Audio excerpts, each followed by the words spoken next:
इस खबर के पेश करता है अरेबियन जूसेस एंड सलाड्स। देखिए, हर चीज अगर आप फेथ की बुनियाद पे करते जाएंगे तो ये संविधान के फंडामेंटल राइट के संविधान के प्रियम्बल के खिलाफ है। अब खाना भी अगर फेथ की बुनियाद पर बिकेगा, कौन क्या बेचेगा फेथ की बुनियाद पर अगर फैसला होगा, तो फिर क्या ये मुल्क कोई थियोलॉजिकल कंट्री हो गया है क्या? जो संविधान बाबा साहेब अंबेडकर का बनाया हुआ है, जिसमें साफ तौर पर सबको मालूम कि इस मुल्क का कोई फेथ नहीं है, ये मुल्क सब फेथ को मानता भी है, जो नहीं मानता उनको ही मानता है।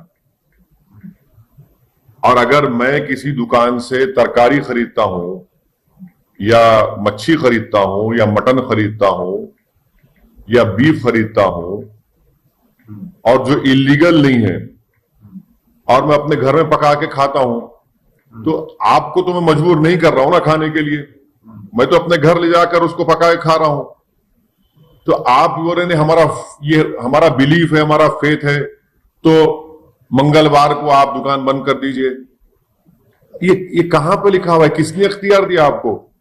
चलिए, गवर्नमेंट हॉलीडे है, गांधी जयंती है, कोई गवर्नमेंट हॉलीडे समझ सकते, गवर्नमेंट हॉलीडे है, मगर कुछ नहीं, वहां ट्यूसडे है, मंगलवार है, तो आप दुकान बंद कर दीजिए, आप गोश्त नहीं बेचेंगे। आप कौन होते हैं भाई? मेरे घर में क्या पकेगा, मैं तो आपको फोर्स नहीं कर रहा हूं ना, मैं तो लूंगा, मैं जो मेरी मर्जी है, पसंद है, मैं उसको लूंगा, पकाऊंगा, घर में खाऊंगा।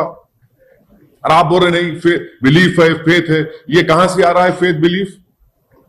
क्या इस देश को आप बिलीफ के ऊपर चलाएंगे या संविधान पे चलाएंगे?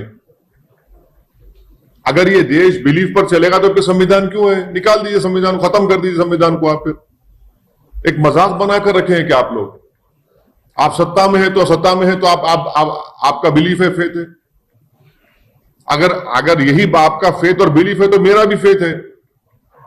मैं इसलिए मैं कह रहा हूं कि ठीक है, आप फ्राइडे के दिन शराब की दुकान बंद कर दीजिए, शराब बेचिए मत। आप एक मजाक बना कर रखे हैं भाई। आप कैसे देश को आगे लेकर जाएंगे?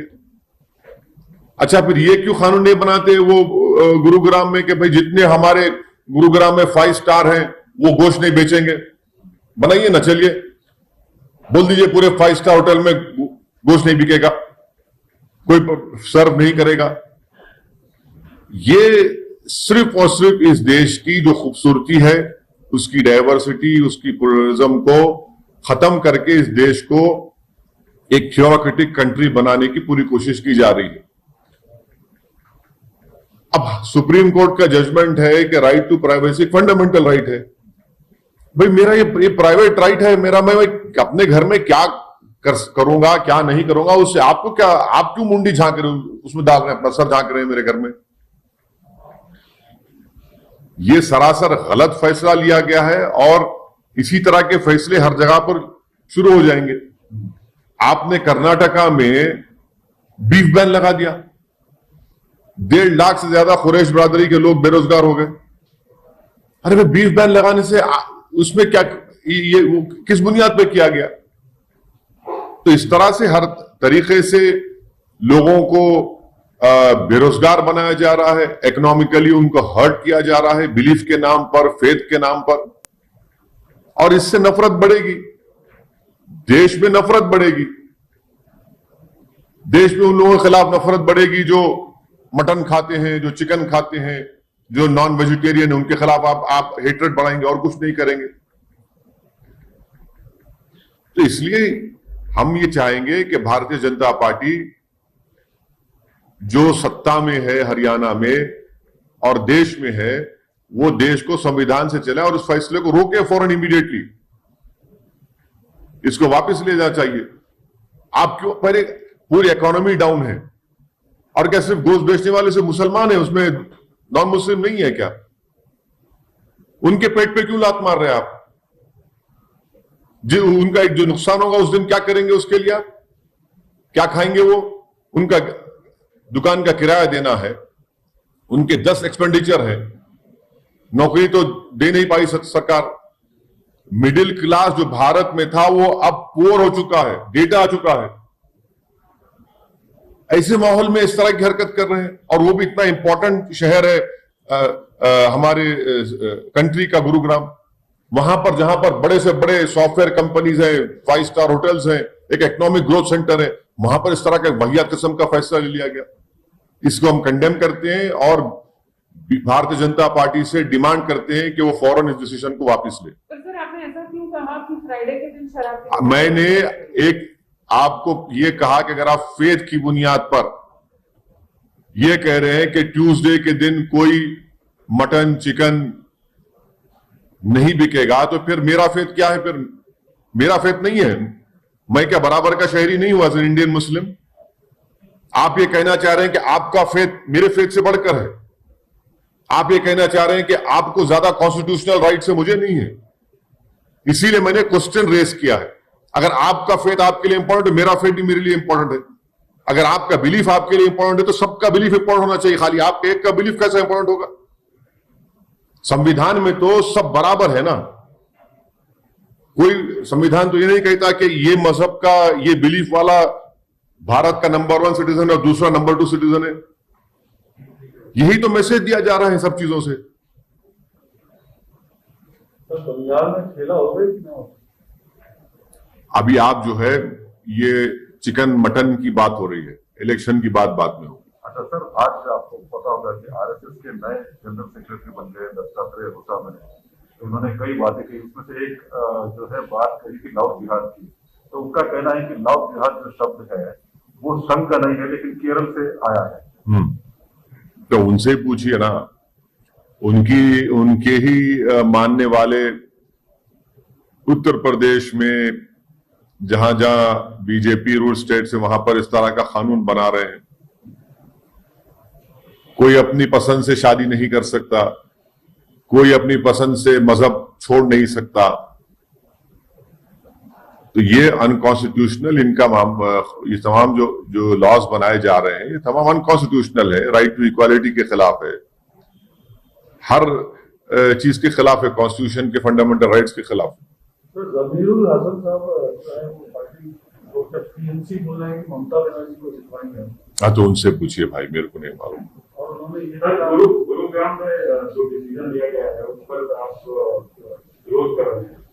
अमूमन ये माना जाता है कि मुस्लिम कम्युनिटी के लोग संदेह में लगे हुए हैं, लेकिन क्या उन लोगों के साथ जो है जो सबका मीट स्टॉप करके चलाते हैं पूरे गुरुग्राम में, क्या उन लोगों के साथ भी? मैं ये कह रहा हूं कि आप किसी के भी कारोबार को, बिजनेस को, उनके ऑक्यूपेशन को किसी के बिलीफ के नाम पर बंद नहीं कर सकते। आप उसका ऑक्यूपेशन में सब लोग शामिल हैं, सिर्फ एक समुदाय के, एक मजहब के लोग नहीं, उसमें सब शामिल है। अगर जब बंद होगा तो सबको नुकसान पहुंचेगा। मेरा इंपॉर्टेंट क्वेश्चन यह है कि आप होते कौन है कि मैं क्या खाऊंगा, क्या पका के अपने घर में खाऊंगा, और मैं आपको फोर्स तो नहीं कर रहा हूं ना, आपको पार्टिक भी नहीं कि आप क्यों कर रहे हैं। आपका वो जो स्टेप लिया गया है वो गलत है, ये कह रहा हूं मैं। इसमें सब शामिल है। अगर आप बिलीफ की बात कर रहे हैं, आपका बिलीफ ये है, तो फिर फ्राइडे के दिन भी तो मेरे लिए as a Muslim, Indian Muslim, मेरे लिए इंपॉर्टेंट दिन है वो। हर समुदाय के लिए कोई ना कोई दिन इंपॉर्टेंट होता है, तो क्या करेंगे फिर आप? फिर हाँ, गवर्नमेंट हॉलीडे जहां पर है वहां पर तो बिजनेस बंद होता है, मगर इस तरह की बात लेकर आना, आप अपने बिलीफ को पूरे लोगों पर इंपोज कर रहे हैं, यह संविधान के खिलाफ है। सर, उत्तर प्रदेश में जो आपको पता होगा कि पब्लिक प्लेसेस में मंदिर हो या मस्जिद हो या कई ऐसे रिलीजियस प्लेसेस है, उसको ये करने के लिए ड्राफ्ट मेरे को नहीं मालूम, मैं उस बारे में पढ़ा नहीं, पढ़ के बता सकूंगा आपके लिए। मेरे को संबित पात्रा ने आपको नफरती लैला बोला। हाँ, नफरती लैला। चलिए, लैला तो माना ना, लैला तो माना ना। और जो लैला होती है वो नफरत नहीं होती, लैला से मोहब्बत में मजनू दीवाने होते हैं, समझे ना। लैला की मोहब्बत में पूरे मजनू दीवाने होते हैं। अब आप नहीं हुए तो समझ में नहीं आ रहा क्यों नहीं हो रहे आप। सर इलेक्शन वेस्ट बंगाल में क्या है, आप कंटेस्ट करने वाले हैं क्योंकि आपके सीट इंचार्ज में बताएंगे मैडम, आपको जल्द से जल्द बताएंगे। एक्सक्लूसिव मैं आपको बताऊंगा, वादा कर रहा हूं आपको। लेकिन सर पश्चिम बंगाल पे एक सवाल है, पश्चिम बंगाल पे आप इतने कतरा क्यों रहे हैं सवालों के जवाब से? कहा? अरे भाई, मैं क्या मोदी जी हूं जो प्रस्थान बंद नहीं किया 6.5 साल में ओपन एक भी। हम तो हर वक्त में आपके दरमियान में हैं। हम शम्मा हैं, आप परवाने हैं। वहां तो मजा खेला हो रहा है। हाँ, हो रहा है विकास हो रहा है। सर चुनाव वेस्ट बंगाल में चुनाव लड़ेंगे या नहीं लड़ेंगे, ये बताएंगे आपको, बताएंगे इंशाल्लाह, जरूर बताएंगे। पहले डिसाइड नहीं हुआ है।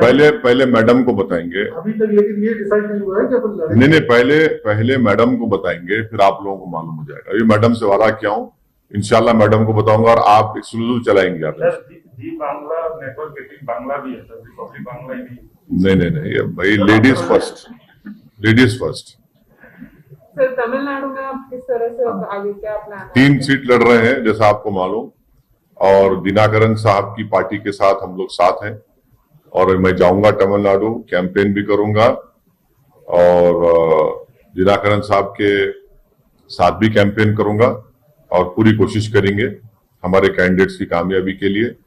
और इंशाल्लाह हमको उम्मीद है कि तमिलनाडु की इलेक्टोरेट, तमिलनाडु की वोटर्स हमको आशीर्वाद देंगे, हमको अपनी मोहब्बतों से नवाजेंगे, हमारे कैंडिडेट्स वोट देकर कामयाब करेंगे।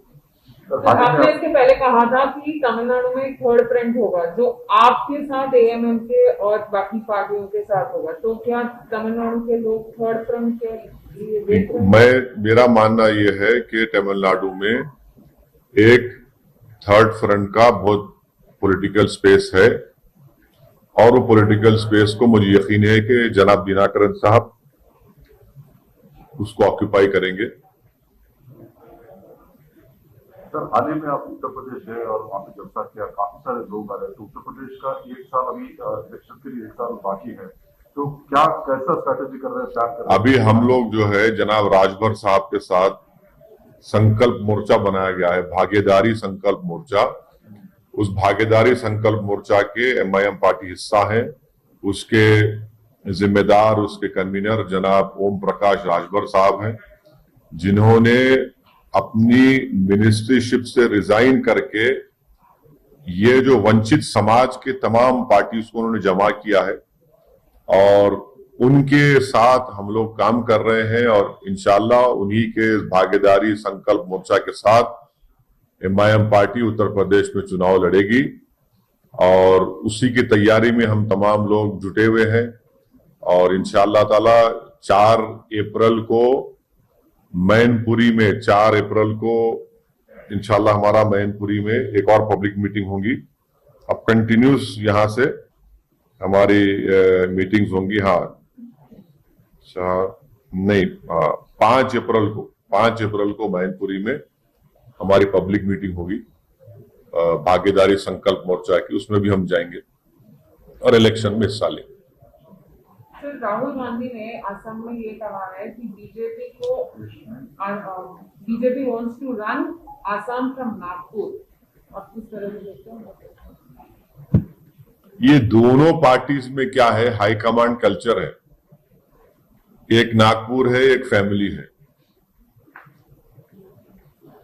तो वो अब इनके ऊपर मैं क्या बोल सकता हूं, वो मैं उनकी पार्टी के लोग ही बता सकते हैं उनके बारे में।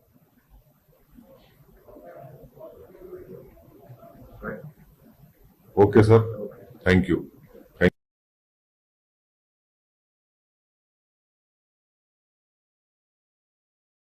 हमारे HN न्यूज़ को सब्सक्राइब करिए ताकि आपको नोटिफिकेशंस आते रहे वक्त पर।